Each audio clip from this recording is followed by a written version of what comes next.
आपके फादर चाहते थे कि आपको कोई अमीर और बिना एजुकेशन वाली लड़की से शादी करे। अचानक सांप आ गया रास्ते में। इंटरव्यू के लिए बैठते हैं जब एसएसबी में, तो कैंडिडेट की बॉडी की पोस्चर पोजीशन क्या होनी चाहिए? ये फौजी अफसर गर्लफ्रेंड के इर्द गिर्द बहुत क्वेश्चंस करते हैं, ये क्वेश्चंस क्यों करते हैं बार बार? पहले तो इसका लॉजिक बताएं। इंटरव्यू के सामने बैठता है ना, तो वो थोड़ा फैल के बैठता है। फैल के। यस। नमस्कार। किसी समय एक सपना लेकर चले थे कि शेखावाटी की दरा से एनडीए ऑफिसर्स बने, और आज देख पा रहे हैं कि हर कुछ समय बाद, अंतराल बाद, अपन प्रिंस एनडीए एकेडमी के माध्यम से किसी न किसी सेलेक्टेड स्टूडेंट का इंटरव्यू आप तक पहुंचा पा रहे हैं।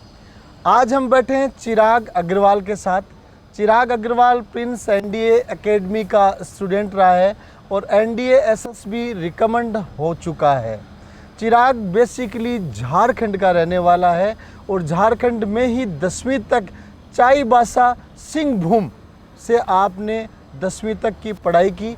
चिराग के पापा ओम प्रकाश जी अग्रवाल अकाउंट्स का काम प्राइवेट कंपनी में करते हैं और मम्मी जी किरण अग्रवाल हाउसवाइफ हैं। 2 भाई बहनों में चिराग बड़ा है और छोटी बहन दिया 11वीं की पढ़ाई कर रही है। तो सबसे पहले मैं चिराग आपको बहुत बहुत बधाइयाँ देता हूँ कि एनडीए जैसी गरिमामय परीक्षा को आपने उत्तीर्ण कर लिया है, जीत लिया है। शुक्रिया सर। तो पहला क्वेश्चन चिराग आपसे, झारखंड और सीकर के बीच की दूरी कितनी है? 1300 किलोमीटर। 1300 किलोमीटर। इतनी दूरी तय क्यों करनी पड़ी? सर इतनी दूरी इसीलिए तय की क्योंकि मेरे पापा चाहते थे कि अगर दूर रहेगा तो वहाँ पर एक तो अच्छे से पढ़ पाएगा, दूसरा घर की याद भी आएगी, तो तुझे वो बार बार ये डिस्टेंस पे जितने कॉस्ट लगते ये देख के तू घर आना नहीं चाहेगा और फिर वहीं पे फोकस होके बोलेगा कि मैं करके जाऊंगा यहाँ से। एक यूनिडायरेक्शनल आप हो जाओगे, बिल्कुल अपने आप में कहें तो प्रदेश जैसी स्थिति बनती है। लेकिन चिराग आप देखते होंगे यहाँ प्रदेश जैसी फीलिंग नहीं है, यहाँ हर स्टेट का बच्चा है। यस सर जी। तो नेक्स्ट क्वेश्चन पे चिराग अपन आते हैं। कौन सी क्लास में आपने एनडीए के बारे में सोचा? सर मैंने 9वीं क्लास में एनडीए के बारे में सोचा था। उस समय मेरे पापा ने मुझे बोला कि आपको एनडीए करना है तो इसके लिए आप फिज़िक्स और केमिस्ट्री पे फोकस करना चालू करो और 11th में तुझे मैं साइंस लेके करवाऊंगा आगे। तो पापा ने एनडीए की तरफ आपका रुझान बनाया या आपके अंदर भी कुछ ऐसी जज्बा जागृत हो रखा था, कुछ ऐसा जज्बा? सर पापा ने ही रुझान किया और जज्बा जगाया मेरे अंदर। बहुत अच्छी बात है। चिराग ये बताएं कि एनडीए के लिए आपने 11वीं क्लास में प्रिंस एनडीए एकेडमी में प्रवेश लिया, 11वीं 12वीं की पढ़ाई की, 12वीं के साथ ही आपने सिलेक्शन लिया। Yes sir. ये अपने आप में बहुत अच्छी अचीवमेंट है। फर्स्ट अटेम्प्ट में आपने सिलेक्शन लिया। तो चिराग, जो यूपीएससी की तैयारी आपने प्रिंस एनडीए एकेडमी में की, यूपीएससी का पेपर और उस तैयारी के बीच में क्या समानताएं, क्या असमानताएं रही हैं? सर समानताएं तो खूब रही है कि जैसी क्वेश्चन हमें यहाँ पे डीपीपी में मिलती थी वो हमें वहाँ पर भी पेपर में भी मुझे मिला, और जैसे यहाँ टीचर्स हम लोग को ट्रिक्स बताते थे तो उन सारे ट्रिक्स से मेरा पेपर में बहुत हेल्प हुआ और जिसके वजह से मुझे काफ़ी अच्छा स्कोर भी आया। जी। तो यूपीएससी क्लियर करना तो चिराग बहुत बेसिक चीज़ है और प्रिंस एनडीए एकेडमी में हम मानते हैं कि यूपीएससी क्लियर करना तो बहुत आसान है। तो अब अपन इसके महत्वपूर्ण स्टेप पे आते हैं, एसएसबी पे। और एसएसबी का इंटरव्यू आप तुलना कर सकते हैं, आईएएस 30-45 मिनट में फाइनल हो जाता है, लेकिन एसएसबी 5 दिन होकर कैंडिडेट को एनडीए अफसर के लिए फाइनल करती है। Yes sir. तो एसएसबी में जब आप गए तो क्या जाते ही वो फौजी जोन होता है, तो क्या डर भय की स्थिति कुछ बनी? पहले दिन थोड़ा सा डर था कि स्क्रीनिंग, क्योंकि वो बहुत इंपॉर्टेंट रहता है। पहला दिन अगर पार नहीं किए तो फिर आगे का तो 4 दिन का मौका ही नहीं मिलेगा। तो उस दिन थोड़ा सा था, लेकिन उसके बाद से फिर मैंने जैसे रिजल्ट आया उसके बाद से मैंने खूब इंजॉय करना चालू किया। जब तक परीक्षा होता था, टेस्ट होता था, तब तक टेक्स्ट पे ध्यान। उसके बाद फिर हम लोग रूम में, जो हम लोग की ग्रुप थी, 8 की ग्रुप, हम लोग साथ में खूब मस्ती करते थे हम लोग। आगे बढ़ते हैं एसएसबी के बारे में। Yes sir. एसएसबी के बारे में सभी लोगों के दिमाग में बड़ा डर और होवा रहता है कि खतरनाक इंटरव्यू होता है, बहुत खतरनाक होता है। और कई लोग तो उस खतरनाक इंटरव्यू के नाम से ही, जैसे आपने बताया, पहले दिन डर के स्क्रीन आउट हो जाते हैं। तो एसएसबी के दौरान आपसे क्या क्या विशेष सवाल रहे? आपका जीटीओ हुआ, साइकोलॉजी हुआ, आईओ इंटरव्यूइंग ऑफिसर का टेस्ट हुआ। Yes sir. तो एक एक करके आप कुछ इंटरेस्टिंग सवाल बताएं जो आगे दर्शकों को और भविष्य में एसएसबी में जाने वाले बच्चों के काम आ सके? तो सर साइकोलॉजी में हम लोग का सबसे पहले तो टीएटी होता है, उसमें कुछ फ़ोटोज़ रहते हैं, उस पर बनाना पड़ता है। तो वो किसी में कुछ अनइवन फ़ोटोज़ रहते हैं, लेकिन ट्राई करना है कि उस पर भी अच्छा स्टोरी बना पाए जी। उसके बाद WAT रहता है, उस पर वर्ड्स रहते हैं, वर्ड्स में भी कुछ ऐसे वर्ड्स रहते हैं जिसके पे अच्छे से सेंटेंस नहीं बन पाता, लेकिन अगर प्रॉपर प्रैक्टिस रहेगा तो उस पर भी वर्ड्स बन जाते हैं। जैसे कि कुछ वर्ड्स है लव, इस पे अगर कोई सेंटेंस बनाए जैसे love and care is helpful for one's moral boost, ये एक अच्छा सेंटेंस है। मीन्स वो उस लव शब्द से सेंटेंस बनाते वक्त आपकी साइकोलॉजी चेक करते हैं कि आपके साइकोलॉजी में क्या चीज़ें क्या हैं। चल रहा है कि पहला चीज इंस्टिंक्ट क्या क्लिक हुआ जी, वो जी। लव वर्ड सुन के। जी जी। साइकोलॉजी टेस्ट एसएसबी का रिटन होता है, फेस टू फेस नहीं होता, और उस रिटन टेस्ट में आपने जो लिखा है उससे आपके दिमाग की पूरा निचोड़ चेक किया जाता है कि बच्चा क्या सोच यस रहा है। सर, 2 जी। घंटे पूरा टेस्ट होता है, जी, जी। TAT WAT। फिर SRT में कुछ क्वेश्चंस वैसे रहते हैं जिसमें आपको दुविधा में फंसा देते हैं। जैसे कि आपके फादर चाहते थे कि आपको कोई अमीर और बिना एजुकेशन वाली लड़की से शादी करे, मतलब कहने का मतलब दहेज अच्छा खासा मिल जाए। हाँ जी। लेकिन आपको एक गरीब लड़की जो कि एजुकेटेड है उससे शादी करना है, तो आप क्या आपने करोगे? पसंद कर रखा गरीब एजुकेटेड को हिसाब से? नो सर, ऐसा नहीं है, वो क्वेश्चन था वहाँ पे। क्वेश्चन सिचुएशन रिएक्शन Yes, था। sir. जी। तो मैंने उस पर लिखा था कि फादर को कन्विंस करेंगे कि शादी उसी से करना चाहिए जिससे प्यार करे, जी। और ऐसा प्रॉफिट नहीं देखना चाहिए। और अगर प्यार हुआ ही नहीं तो फिर शादी तक कैसे पहुंचेंगे आप? सर जब साथ में रहेंगे और फिर अच्छा इंटरेक्शन होगा तो फिर शादी तक पहुंच ही जाता है जी, बात। जी। उसके लिए समय बचा हुआ है। समय जी। बचा हुआ है सर। जी। सिचुएशन रिएक्शन टेस्ट के और कुछ क्वेश्चंस आप बताएं। सर सिचुएशन रिएक्शन के और कुछ क्वेश्चंस, जैसे कि क्वेश्चन पूछा गया कि while you were traveling from a jungle, ji. suddenly a snake fell in front of you, ji. what you will do? Ji ji. He, अचानक सांप आ गया रास्ते में, रास्ते तो में। आपने क्या जवाब दिया?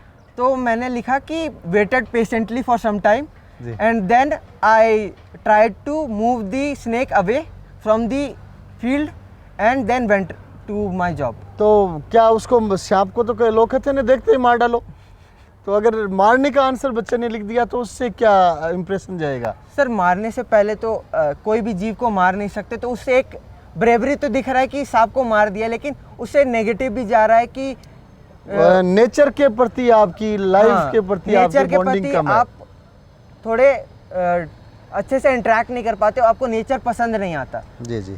तो वो आपका नेगेटिव आंसर हो नेगेटिव जाता है। आंसर हो जाता। तो सिचुएशन रिएक्शन में तो बहुत अच्छे अच्छे क्वेश्चंस इस तरह के और भी पूछते हैं आपसे। और क्या इंटरेस्टिंग क्वेश्चन हुआ होगा? और इंटरेस्टिंग क्वेश्चन सर, जैसे कि आपको कभी आपकी गर्लफ्रेंड है जी। और वो आपको बोलती है कि मैं घर पे अकेली हूँ जी। और आप आ जाओ। ये पे फौजी अफसर गर्लफ्रेंड के इर्द गिर्द बहुत क्वेश्चंस करते हैं, ये क्वेश्चंस क्यों करते हैं बार बार? पहले तो इसका लॉजिक बताएं। सर ये क्वेश्चन इसीलिए करते हैं क्योंकि बहुत जन का एक तो होता है कि थोड़े से गलत लाइन पर थिंकिंग रहता है, तो जब ये क्वेश्चन आता है ना तो वो सीधे वही लिख देते हैं। जी।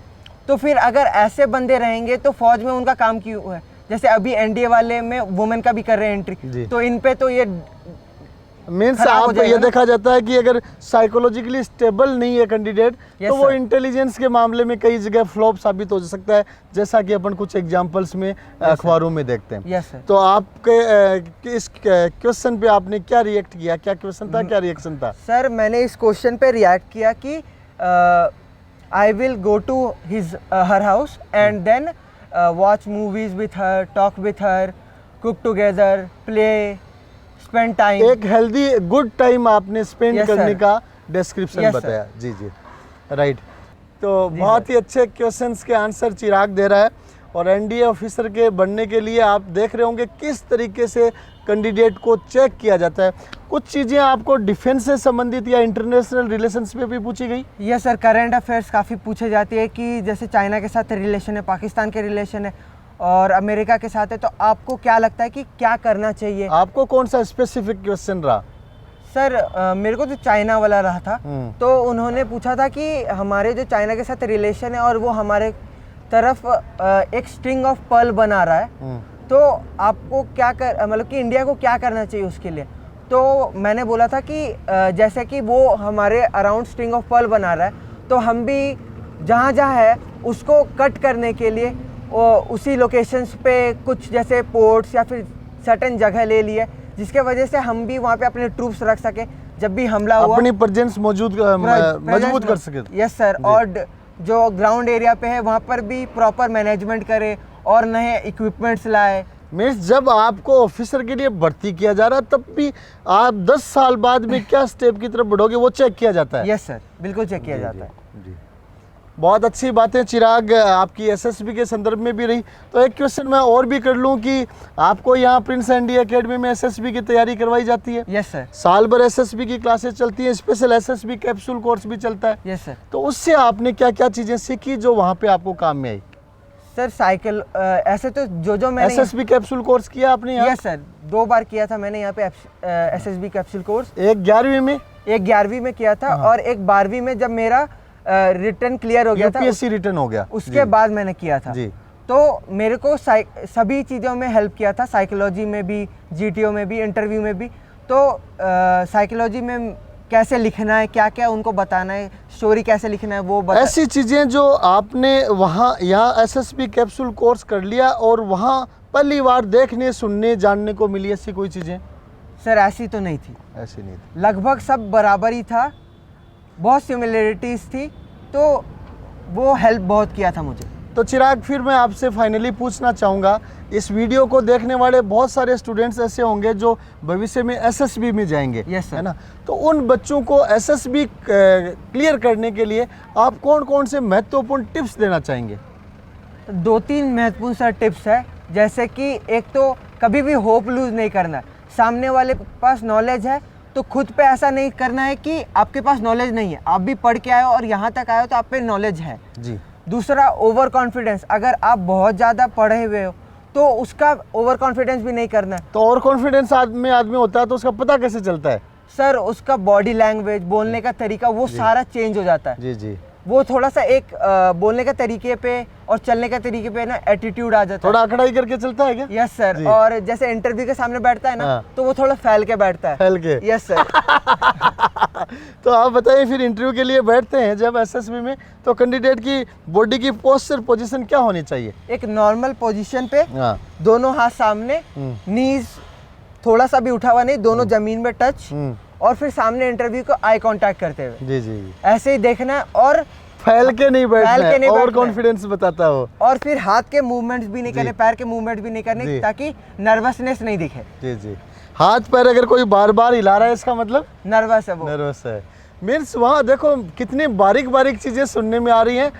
इंटरव्यू में ऑफिसर वहाँ पे जो है वो आपकी एक एक चीज़ से आपका एग्जामिनेशन करता है, हर चीज़ से।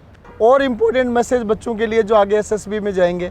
और जो पहला अपॉर्चुनिटी रहता है ना एसएसबी का, वो होता है गोल्डन अपॉर्चुनिटी सर। और उस पर अगर करते हैं तो वो बेस्ट रहता है, फ्रेशर को बहुत जल्दी क्वालिफाई हो जाता है। जी जी। तो पहला अटेम्प्ट जब भी जाते हैं तो सब सोचते हैं कि पहला ही अटेम्प्ट है, कर लेंगे, जो भी होगा ठीक है, लेकिन पहला अटेम्प्ट सबसे इम्पोर्टेंट है। पहले को गोल्डन अपॉर्चुनिटी मान के चले। गोल्डन अपॉर्चुनिटी है, क्योंकि बाकी में फिर आपका वो टैग लग जाता है कि अब फ्रेशर हट चुका, अब ये फिर सेकंड टाइम आया तो प्रिपेयर और ज़्यादा करके आया है। जी जी। तो चिराग आप ये बताएं कि लास्ट क्वेश्चन मैं आपसे ये करना चाहूँगा कि वहाँ एनडीए में आपसे पेरेंट्स, फैमिली, सेल्फ के बारे में जो चीज़ें पूछी जाती हैं, उन सेल्फ की चीज़ों के बारे में स्टूडेंट्स को क्या लिखना चाहिए, क्या नहीं लिखना चाहिए? तो जैसे सेल्फ के बारे में पूछा जाता है तो गुड पॉइंट्स और बैड पॉइंट्स 2 ऑप्शन रहते हैं। तो गुड पॉइंट्स में सब सोचते हैं कि मैं अपनी गुड पॉइंट्स को बढ़ा चढ़ा के पूरा लिख दूंगा तो फिर वो अच्छा अगला इम्प्रेस हो जाएगा। अगला इम्प्रेस हो जाएगा, लेकिन आपका वो सब जगह देख रहा है, आपका साइकोलॉजी में जो रिटर्न है आपने वहाँ पे दिखाया ही नहीं। जीटीओ वाले में इंटरव्यू में आपको पता ही नहीं चला कि आपके पास वो क्वालिटीज़ भी है, तो आपका वो नेगेटिव चल जाएगा कि ये तो फेंकता है ज़बरदस्ती का। जी जी। और फेंकने वाले को वहाँ बाहर कर दिया जाता है। बाहर कर दिया जाता है। जी। और नेगेटिव क्वालिटीज़ में भी ऐसा नहीं है कि आप उसको धीरे धीरे करके इम्प्रूव करो, ज़्यादा नेगेटिव भी नहीं रखना। जैसे आपने नेगेटिव क्या लिखा? सर मैंने नेगेटिव लिखा था कि मेरा इंग्लिश स्पोकन थोड़ा सा कमज़ोर है जी। और मेरा थोड़ा फिजिकल फिटनेस कम है। तो वो मेरा GTO टास्क में भी दिख गया और इंग्लिश स्पोकन मेरा इंटरव्यू में पता चल गया था उनको। तो आप इंग्लिश बोल पाते हैं कि नहीं? इंग्लिश तो बोल पाता हूँ सर। तो बताएं थोड़ा सा अपने बारे में, इंग्लिश में बताएं। How you enjoyed your hostel life at Prince ND Academy? I enjoyed it very much. I used to take classes and after that we have game time around for 2 hours. What most important thing you enjoyed in Prince Mess? Sir, we enjoyed eating together in the same plate. Okay, same plate. Good. Means Sharing आप together. Sharing together. Means आप देख सकते हो चिराग की English average है, Yes, अपन fluent नहीं कह सकते, लेकिन एनडीए में अपने बारे में जो आपने लिखा है उसमें अनावश्यक बढ़ा चढ़ाकर क्वालिटीज़ लिखते होगे तो सब टेस्टों में उस क्वालिटी पे नज़र रखी जाती है। Yes, sir. आपने लिख दिया मैं ऐसा ब्रेव हूँ और वो उस चीज़ में पकड़ में आ गए, आपने लिख दिया मैं बहुत ईमानदार हूँ और वहाँ पे आप पकड़ में आ जाओगे। इसलिए जो चीज़ें जो क्वालिटीज़ आप में है वो लिखें, कमी है वो भी लिखें। कमी लिखने से आपको फ़ायदा मिलेगा या नुकसान मिलेगा, वहाँ ये बताओ। सर फ़ायदा तो मिलेगा लेकिन उसके साथ उसको इम्प्रूव करने के लिए क्या करें वो भी लिख दो। दोनों चीज़ें लिख दो। आप कमी बताओगे और उस कमी को मैं से दुरुस्त करूंगा, ये चीज़ें आप बताते हो तो एसएसपी के इंटरव्यू में नुकसान नहीं होता, उस चीज़ से फाइनली फायदा आपको होता है। फ़ायदा होगा कि बच्चा अपनी चीज़ें स्ट्रेट फॉरवर्ड ऑनेस्टली लिख रहा है। बहुत अच्छा चिराग, एसएसपी इंटरव्यू के बारे में अपने बहुत सारे क्वेश्चंस डिस्कस किए। वैसे तो 5 दिन का इंटरव्यू इतने शॉर्ट टाइम स्पेन में डिस्कस नहीं किया जा सकता। अगले इंटरव्यू में फिर कुछ नए बच्चों के साथ इंटरेस्टिंग क्वेश्चंस के साथ आप मिलेंगे। चिराग को प्रिंस एनडी एकेडमी की तरफ से उज्जवल भविष्य की बहुत बहुत शुभकामनाएं। और जैसा कि हम सुनते हैं एनडीए वाले ये बच्चे रिटायरमेंट तक भारतीय सेनाओं में बड़े बड़े ओहदे तक पहुंचते हैं। तो मैं उम्मीद करता हूं कि आज से 30 साल बाद आप भी 30 साल 35 साल बाद में इंडियन डिफेंस फोर्सेज में बहुत बड़े ओहदे पे मिलेंगे। बहुत बहुत शुभकामनाएं Chirag. Yes sir, thank you sir.